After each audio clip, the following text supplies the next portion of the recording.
Jake, what's going on? Hey man, welcome to another episode of Comics That Influence with Jake and Kurt. You have landed on a podcast episode where we flip through comics and we discuss them, the good, the bad, and the ugly, and talk about the business and talk about life. What do you got there, Kurt? I know you're going first this week. I see Uh, you got a yeah, major motion this picture tie-in. this was something I had to dig out.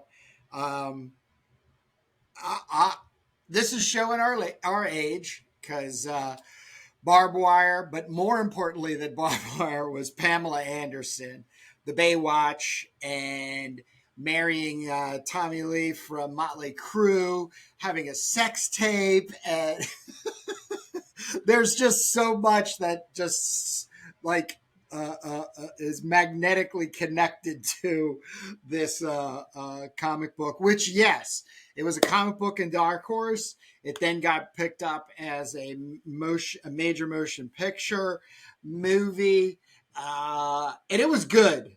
I'm just going to come right out and say it was good. I was really taken by it. Now, one of the things that I found out right after watching it, one of my condescending film friends said, "Oh, well, you know why it's so good is because they ripped off Humphrey Bogart's Casablanca." So the movie didn't, the comic book did. So I was like, wow, no, that's pretty cool. So I started looking more into it, and I really, really like that idea. So it's if nobody knows and you haven't seen it yet, I believe the old classic movies like Humphrey Bogart and Ingrid Bergman's Casablanca is a must. It's just a storytelling must. So John Arcudi is the writer, which I am gonna assume from my memory was the one that came up with this concept, Uh-huh.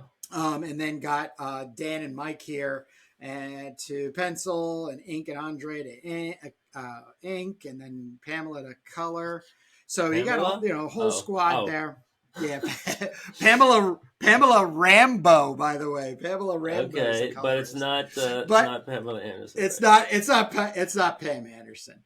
So going through this, this was more of or less a just a popular through the 90s was having a very sexy girl as your main character that wore very little but was very badass and got herself into trouble and was edgy and da da da da da da da. So Um, Barb Wire is first comes out in Dark Horse Comics. I'm just on the Wikipedia. In 1994 and 1995, the original series published 9 issues, and it was followed yeah, by a 4-issue miniseries in 1996. And then yep, I think you get to the so it was just a nice little run. The movie comes out in 1996, yep. and Barbed Wire is a superhero in the film. Is that right? She got some powers or something? No, no, No, she's she's just kind of just a badass just an biker action chick. babe. It's really Okay. she's got a boyfriend who's like in the Humphrey Bogart sense, on the slide, and they're in a militarized state, and so it runs all those post-apocalyptic or dystopian Yeah. tropes. But really, really, what I wanted to share here was, a reminder to those out there that the '90s were it was full of very, let's say, just wanting to grab you for the sales. So the covers were always like very hyperbolic, like, oh, promising a lot. This is gosh, Adam. Oh, come on. See, this is one of the things that really. Yeah. So But I really go ahead. as far as the story, it says alternate version of Earth. A an alien entity arrives called the Vortex in 1939. Was conducting secret experiments. In 1947, atom bomb test detonates in a desert nearby the aliens' experiments. The result was the creation of a trans-dimensional wormhole referred to as the vortex or the maelstrom, and it gave different people across Earth superpowers from years to come. And decades later, Barbara Kopetski grows up in Steel Harbor, a thriving steel industry, and that's Barb Wire. And Yeah, I guess antics ensue. But you know, it's a really good interest. You know, when we were kind of running down the list of not that big indie comics that became major movies. We spoke about the Men in Black. We spoke about the Walking Dead. We left this one out, didn't we? we did. That's why I'm bringing it. I'm bringing it in. Yeah, technically, this covers issues 2, 3, 5, and 6. Don't know why it arranges itself. It is a first printing. Um, I can't, like I said, I'm trying to go back to my memory banks. I really, the story is not really what is driving me here. It is the art and the storytelling and the layout. This was just a very, it was very impacting in the way that Dark Horse was allowing creators to come in and do their versions of comic books. If it was superhero driven, then so be it. But it didn't have to be Marvel or DC in appearance. So there were a lot of people taking a lot of chances. But I think this is also where individuals were trying to, if you will, storyboard a possible movie property, because it's also Dark Hello. Horse is connected. It's connected to the movie industry. You know, Well, what I'm talking about. Let me finish. Is that um, so? There was a major connection with the movie industry through Dark Horse Comics. So a lot of these mhm. comics that were coming out through Dark Horse, they weren't so much using Marvel and DC as their template. It was very much that they were storyboarding a property, a possible movie property. And so I can say, because there were so many incredible movies that were coming out at that time, Pulp Fiction being one of them, where storytelling was really getting challenged. And challenge being, it was just going up against how we normally saw something like, comic books. I mean, even animation was having the same kind of adjustment going to it. So, Barb Wire is not a character that I'm willing to die on a hill for, or even try to toe the line.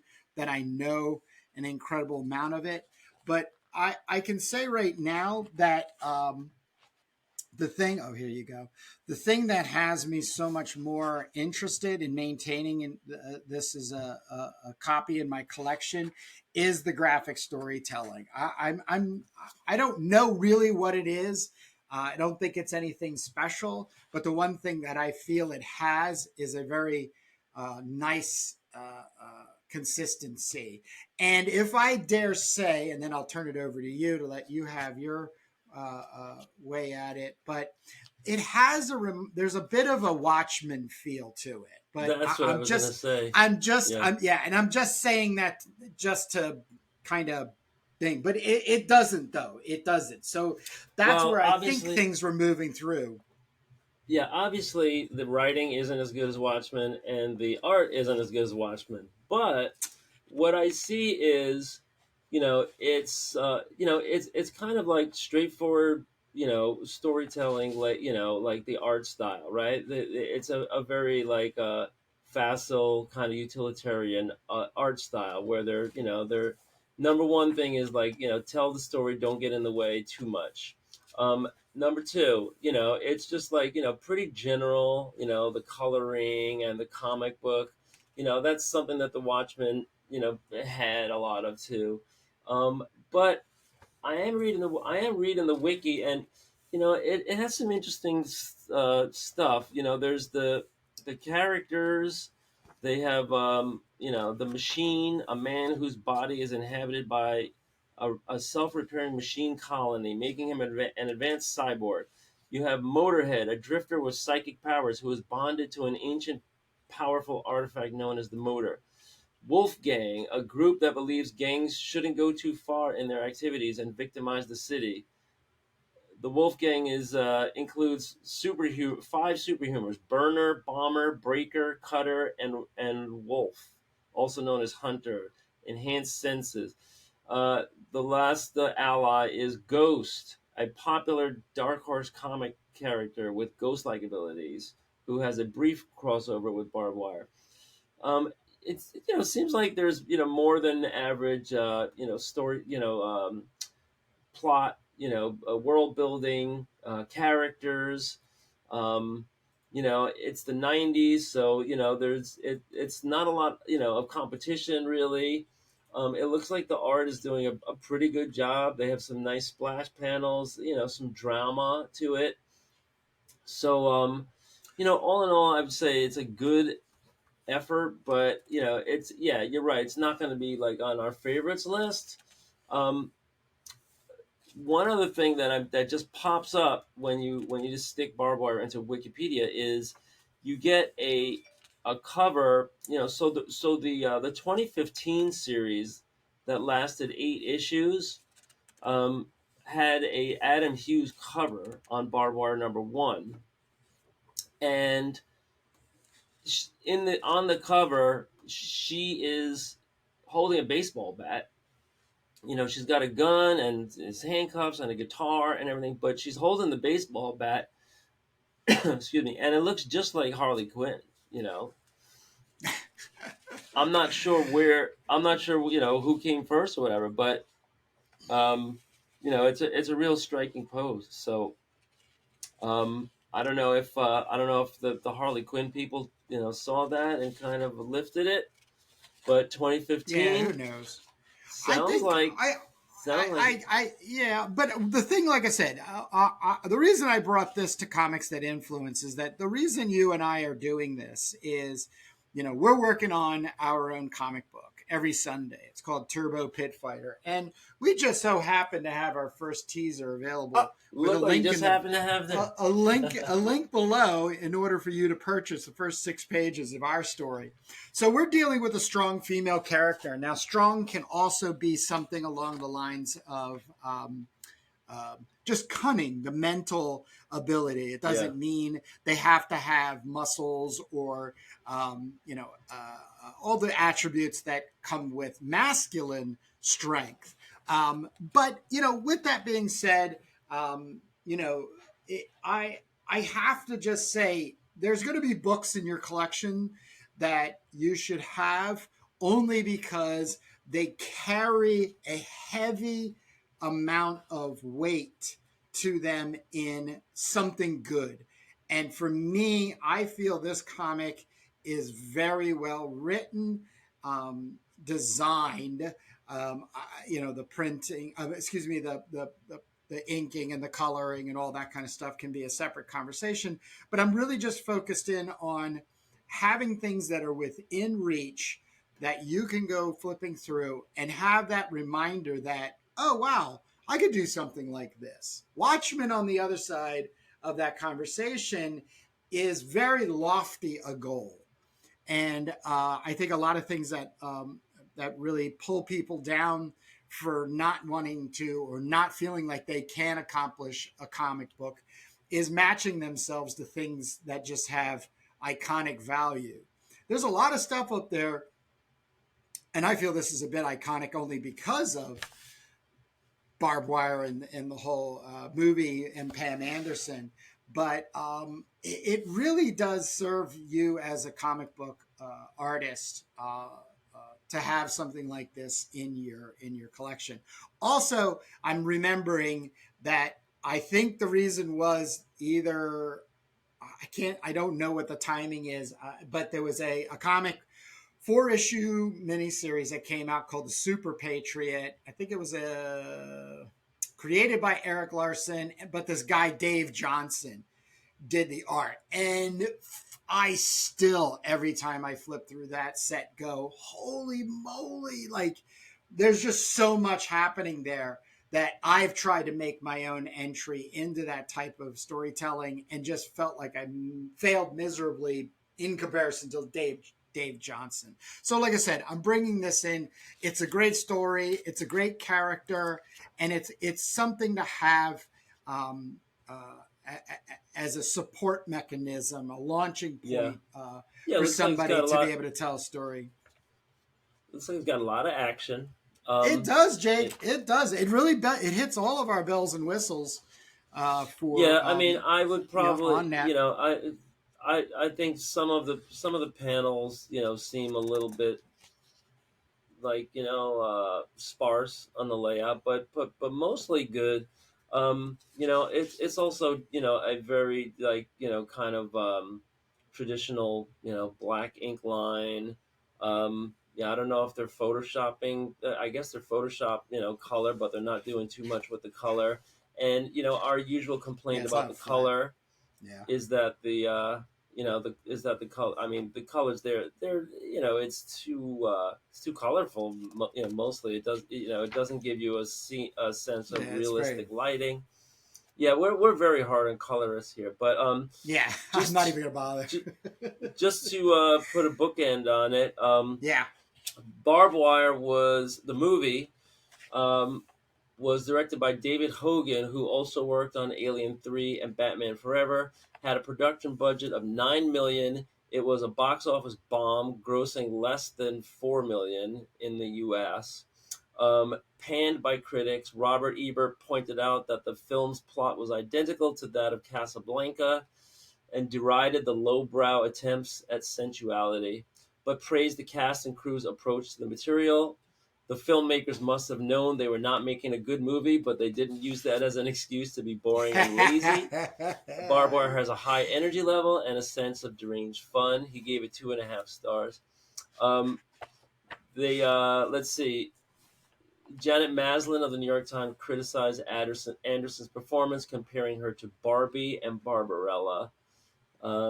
So yeah, the movie was ranked as a stinker and everything, but what the comic looks like, it's an interesting read, and it is also an interesting entry in the pantheon of comics that got made into big motion pictures. So in Right, that right, sense, it is a home run for the comic world, and maybe it's a weak single for the movie world. right. But yeah, that's why I wanted to bring this one into the light. I had been a little obscure and heavy-handed in sharing some esoteric favorites of mine, but I had this one near me, and I said, "Hey, you know what? Let's just let everybody. Let's give a reminder, a public service announcement, if you will, on just if you got to lean back into the '90s and pick up a really good, strong female comic, an arc, and then you even want to watch a movie while you're reading the comic book. Barb Wire is your girl. So that's what I got, Jake.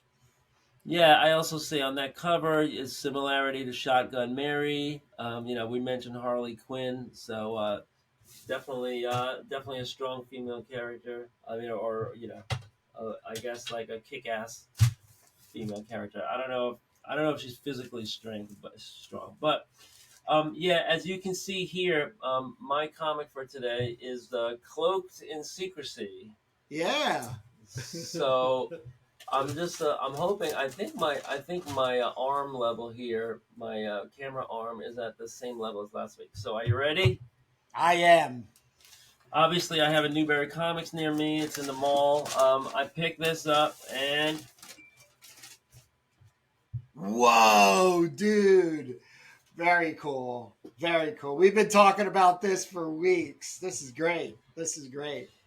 Yeah, so just to pick up on the conversation, the Frank Frazetta characters are all being mined right now by the comic industry, and I think this has to do with some, licensing opportunities that Frazetta's children are opening up to, and in this case, um, I think they made some really good choices here. I don't know how much editorial control the Frazettas have. If they're making a deal with Dynamite, and Dynamite saying, okay, give us these characters, and we're going to make a continuing comic series, and we'll try to sell some comics and keep it going. Um, I think they have put a good foot forward. There are a couple of other Frazetta properties that have been turned into comics. We spoke a little bit about Death Dealer, that had a run with Verotic Comics, which was Glenn Danzig's comic company. But now that is also in the hands of other industry, I guess, publishers. I think Dynamite is also picking up on Death Dealer too.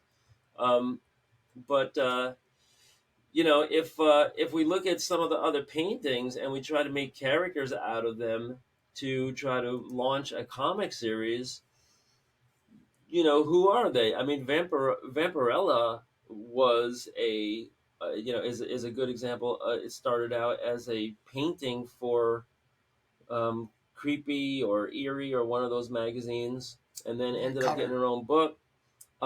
You don't really know if Frank Frazetta is credited with creating her. But He the definitely created best. the image, though. He definitely created a memorable image that everybody had to keep leaning towards in order to Right, right. I mean fulfill it. that iconic image, with the very very skimpy red, one piece bikini that's barely covering stuff. It's like it's it looks like it's painted on. Ha ha. Right, but here, Fire and Ice is a little bit different. Fire and Ice is, um, I mean, this the Death Dealer? This character right here? No, he's No, that's somebody. Dark Wolf. That's Dark Wolf. Dark Okay, Wolf. so there was a famous Frank Frazetta painting of Dark Wolf, and um, in the 70s, right, late 70s.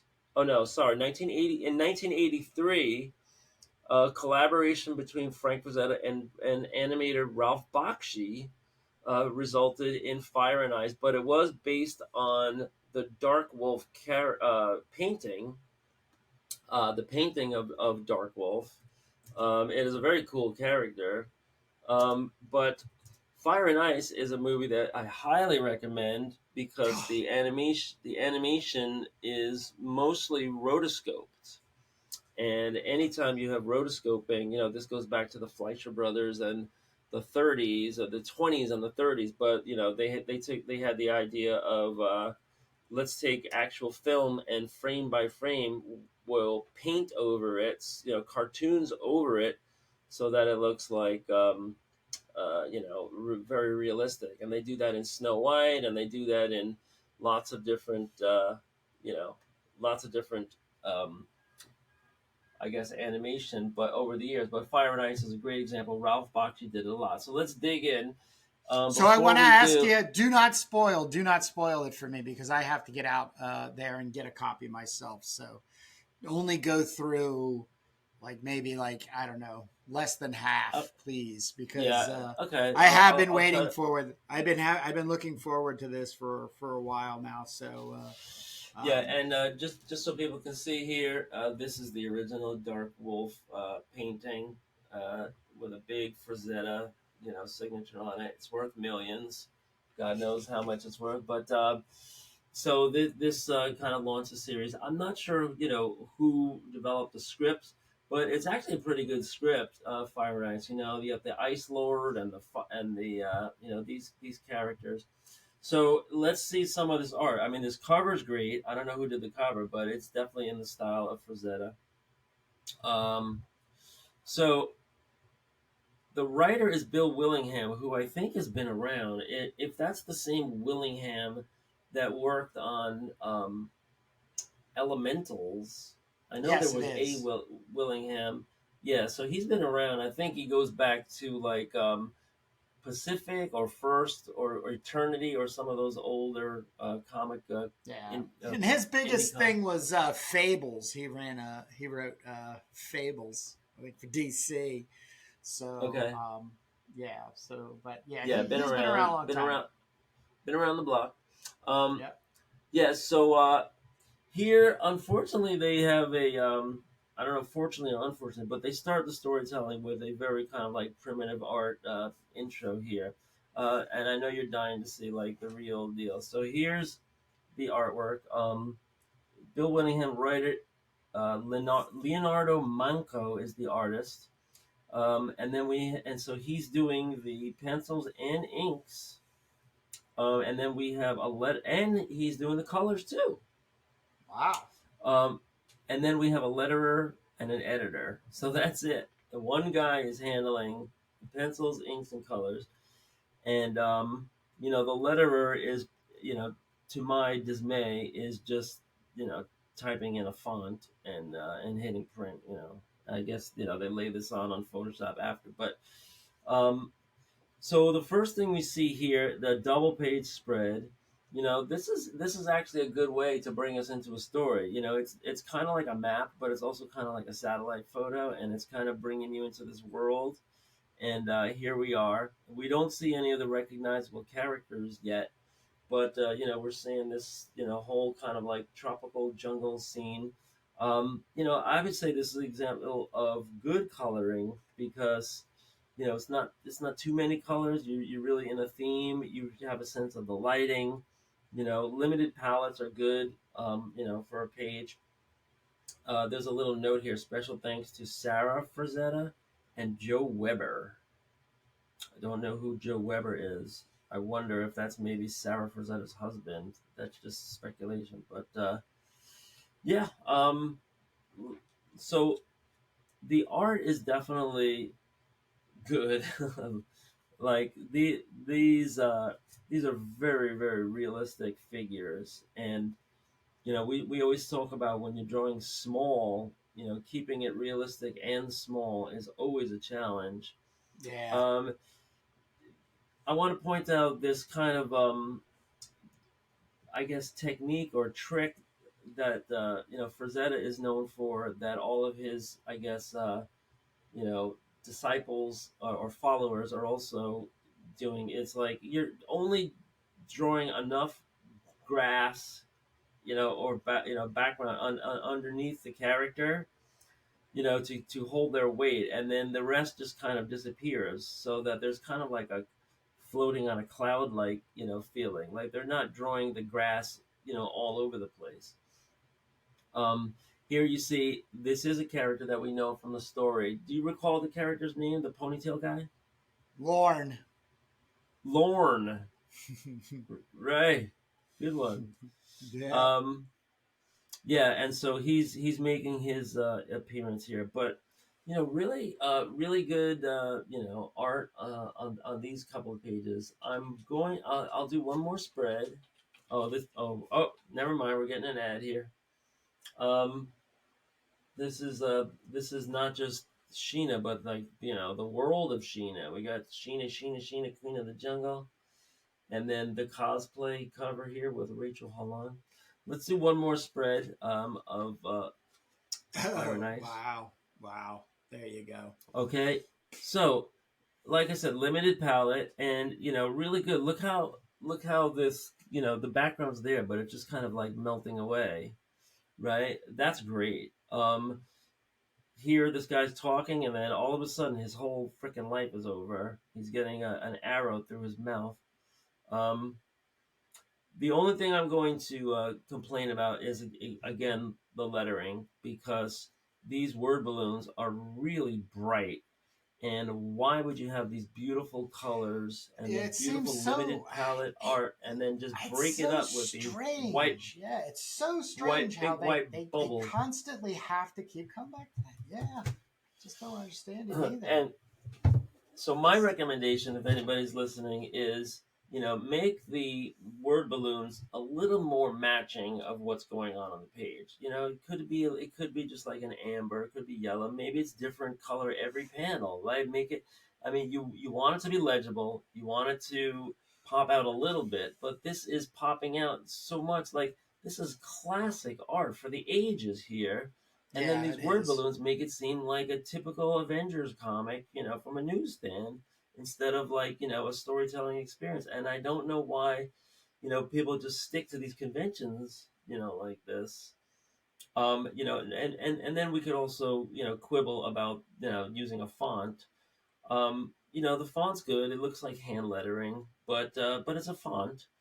And how long, Kurt, before somebody writes an AI filter so that you can just type your font and then put your lettering page through AI and it'll make every letter slightly different so it looks hand lettered. I mean, just to answer your question, the place anybody is going to want to make sure they're focused in on when it comes to that kind of trickery AI wise is going to be it's going to be in Photoshop.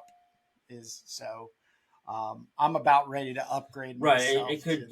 the full version where it'll be able to you'll be able to basically capture a section of your page and then say make comic book style word balloon that has this text in it, and it'll just generate it. You know, Right. Well, if you so type out, I mean, if you type out a text like this, I mean, we're using a font called what are we using? Comic Demi? Oh no, we have something called SF, like San Francisco Comic Hero or something.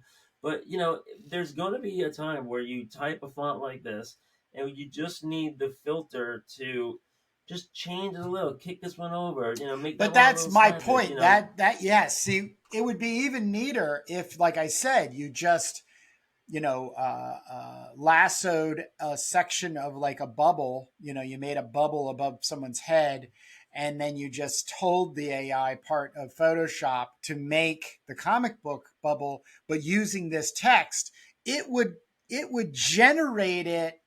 Hopefully Oh, I not see what you're to talking about. square, you know what I mean? So it would look like it's been hand lettered. It'll have its own little wonkiness just within that bubble itself.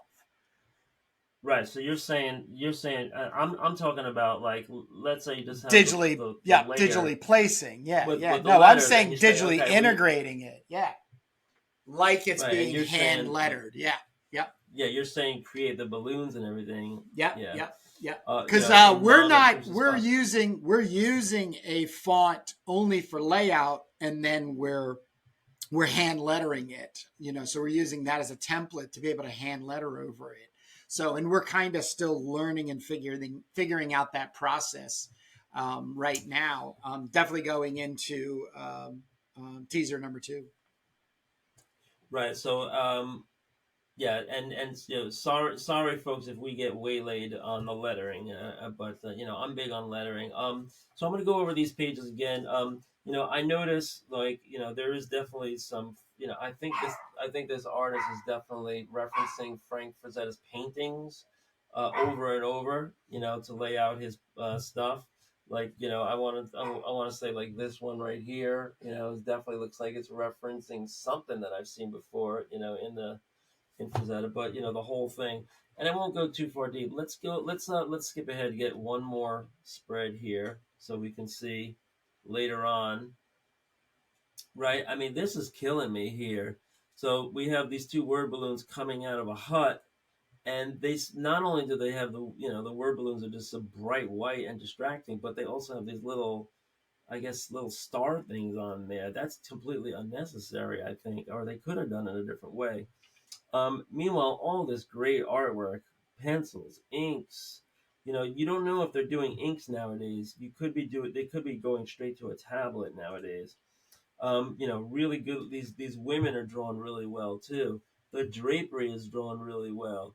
Here, this guy is strung up in the hut. It looks. This reminds me of that scene with Richard Harris, A Man Called Horse. All this kind of primitive tribal stuff. Really good. I'll do one more No, no, spread. no, no, no. Don't Oh, look at no it. more. Nope, nope, Okay. nope. Stop, stop, Okay. please, Well, please, please. I am going to check out all the Dynamite ads. I Let's don't want to do. look at the Dynamite ads. Oh my Oh, I gotta look at all the Dynamite. Look what you're missing. god. Oh god.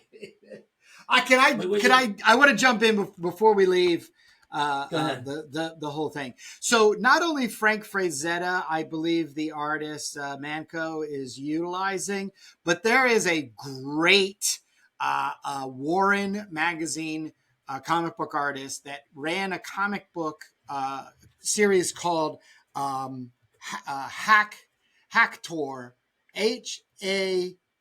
and his name is Victor De La Fuente, and Mhm. he really humanized Frazetta's style. He's I believe when it comes to sword and sorcery, the best are those who are south of the border. So Brazil, Argentina. I believe De La Fuente is Argentinian, and there's a whole group of individuals that were working Don't with forget the Warren Philippines. magazines, and yeah, as well as the Philippines and stuff. But these guys really understood from a heart sense, rough, gruff, down and dirty, fantasy like sword and sorcery and stuff. So I want everybody to look up and see if you can find something from Victor De La Fuente, because I see a lot of it just even from me standing on this side of the, from the viewing in the camera wise video, and my uh, uh, the screen gets obviously a little pixelated as we're recording, so I can't wait to actually see the straight on. But I'm gonna go and get the comic tomorrow at my local comic book store, which is not Newberry Comics, which is not a bad Uh, thing, but it's my local shop. yeah, So, but yes, Newberry go Comics. ahead. Newberry Comics is a funny place because they only have one little rack of comics in the whole store. Everything else is, I mean, and and they have some, some shelves of graphic novels, but everything else is is like t-shirts, socks, and pogs, whatever you call those, like stupid, like big Yeah, head yeah. figure. They do have, It's like Hot Topics. well, yeah, but it's all comic related stuff. They have vinyl too, but Uh, they also have a lot of manga as you first walk um, in. So I'm noticing here that they have Bakshi Productions Inc. and they also have Frazetta Girls LLC. Frazetta Girls is a website, and the first thing you land on is the Dynamite comics that they're pushing. But they have some merch, and you could buy fine art prints of Frazetta's paintings, $300 a pop. You could also order it on canvas. You could order it small. I guess they're probably using one of those digital print on demand services. This is interesting. The Dark Wolf character, you can get interchangeable spare hands for it, and this is all online at FrazettaGirls.com. Here are all the alternative covers. Look how many there are. Um, wow. Can you move the there's comic book up? Can you move it up so we can see the bottom? Yeah, just get So centered. here's Perfect. Perfect. a blank cover so that so people can draw their own. Sketch Um, cover. yeah, this is the actual Frazetta piece here. This was The a movie. original. Well, no, this is not the original. This is the movie poster. Well, So there that's was that's that's yeah. the original Dark Wolf painting, and then they had the Fire and Ice poster. Right. And so they added the graphics. So you can get that here like this, or you can get the Virgin cover right here like this. I would say get that much better. You could also get this signed. So look at all these covers. This is one comic. I doubt if it's even 26 pages. It's probably like 20 pages here. Um, and they have a lot of different artists doing it. Here's Manko, Bill Sienkiewicz, Joseph Michael Linsner. Not I don't know if this is his best work. This one's okay. This is just like a pencil version. Oh, here's a nice Sienkiewicz one right here. This one looks great. He's really mimicking the Frazetta style. And then here's pretty much the same thing, but virgin covers, virgin versions. Try saying that fast. I like this style, Francisco Francavilla. Um, and then cover X, it's FOC bonus, fiery red blank, authentics cover. So this is the world we're in now, guys. Like if they're printing, let's say 20,000 copies. I don't know. I'm just throwing out a number. They're probably going to be making, thousands of each of these and putting them out there, same insides, and that's this is the variant cover world that we're in now. Oh, look, we're still going. um, so this is cover Y. I guess this is a wraparound. 25 copy incentive. So what they're doing here is they're making like instant collectibles, right? And I'll just show it real big. Is there's only 25 copies and they're printing them, that means they're super super rare, and they're hoping that 10 years from now, 20 years from now, those become like the holy grail of collecting. I don't know if I predict that that's not going to happen. That all backfires. I don't know, but I don't know. I just don't see. I mean, this comic. Let's say this becomes the biggest hit that Dynamite ever had. It might sell for $100 in 30 years. How much would $100 be worth then? I don't know. You can't say it. But some of these things go up and down. The market moves. Sometimes they rise and fall, and it depends. If they make another Fire and Ice movie, then we'll really be talking, right? But here's a retailer exclusive. This goes out only to comic shops, and they're making 616 of these, and they said this like hot babe here on a painted cover. Another one here, and then here's some designs that we haven't seen yet. This one we haven't seen yet. It's got the bad guy, the Ice Master, and that one, it's not here. So look at all this, right? This is like a whole second page. They just keep going on and on and on. They got one guy making a comic, and they have like maybe like 12 guys making covers. That's the world we're in now. And then this is just a plug for digital comics, Dynamite digital comics, featuring all these characters: Elvira, Red Sonja. We have Deidre Thoris, Betty Page. Can't recognize some of these others, but Dynamite is they're really going for it. I think Dynamite is a comic retailer. Somebody has a big retail shop that really just spread out into the publishing world, and they made all of these licensing deals with all these famous characters like Vampirella and Black Fury and all these. We've been over that. But this is something I had to pick up. So we'll be watching, and I get to read the whole thing. Kurt doesn't get to read it because he wants to. Not until tomorrow. Right, he's gonna pick it up later. But I am kind of disappointed in the page counts of this. I'm doing this off screen right now, but it's 1, 2, 3, 4, 5, and then 6, 7, 8, 9, 10, 11, 12, 13. 14, 15, really nice art. 16, 17, 18, 19, 20, 21, 22 pages. Yeah, so I mean, to me, that's like the minimum. 22 pages of story, a whole bunch of ads, and then, plenty of products. You could buy Frank Frazetta pint glasses. You can buy all of these different, prints. Um, and then here, I'll just show you. Um, I'll just show you here on the website.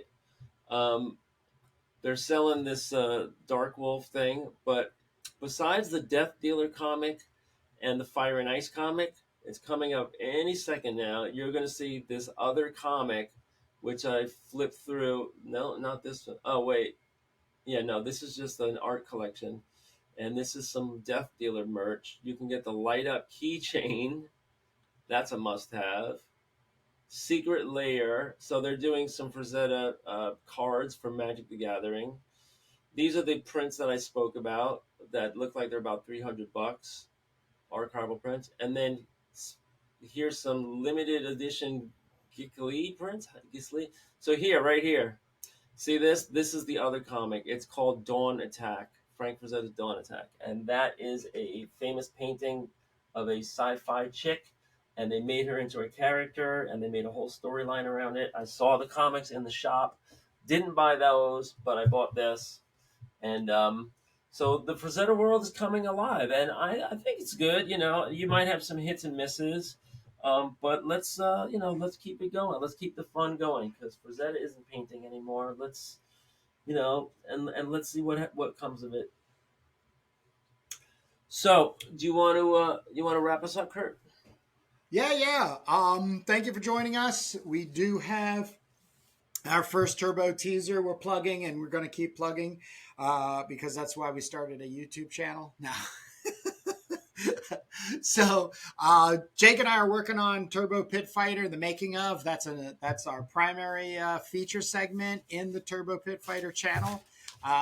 We are now in production of getting these into people's hands. One of the sets of peoples that we want to get these into their hands are other creators. So if you have a comic book you've created and you want to share and do a trade-off with us, then please look down below in the description. There's a link to a form. Go ahead and fill that out, and we'll see if we can connect there. Just a heads up, you're going to have to send 2 copies to both Jake and I. No, I mean, 1 copy of each to both of us because we're not in the same town like some comic book podcasters are.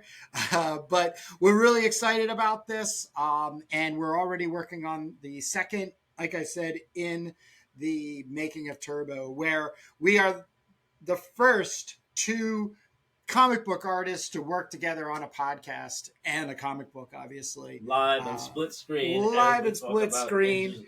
And we get into all kinds of stuff. So we're trying to bring in some knowledge about making a comic and some inspiration as well. But we also just talk about all the nerdy, geeky stuff. And Jake and I are definitely on 2 ends of the spectrum with a lot of things. So you might get a lot of arguing and sometimes some crying, right, Jake? Yeah, it's not too bad with us, but we're 2 different people and we're collaborating. So it's a great example of how disparate personalities come together to create something, and we walk through the entire process from soup to nuts, and right. And we hope you join us. So absolutely. So we're gonna say goodbye and go ahead and get out there and read comics. Make them if you're not already. And yes, we will see you next Sunday, Jake. All right, peace, my friend.